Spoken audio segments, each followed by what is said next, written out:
On STS-80, if we look here, what you're about to see, this is the Earth down here. One of the first things you'll see on the screen is a little pulsing object. It's actually quite big. It's around that big. Moving over here, and then you'll see it actually change directions and go out into space. But that's not what we're looking for. In the middle of the screen, slowly, you'll see a very big kind of translucent ball with a hole in the middle, very similar to the rest of our UFOs, kind of streaking by and going into the distance.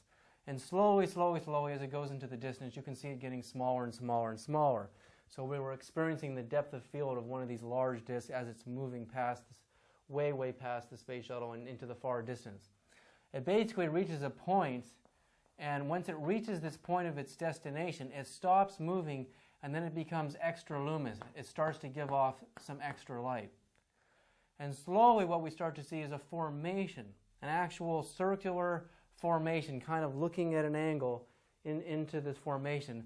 We can see these objects that are slowly moving into position and then actually lighting up. Once they hit their positions, they're lighting up. This is suggesting incredible intelligence, something you wouldn't expect for space debris or space junk or some sort of natural phenomena.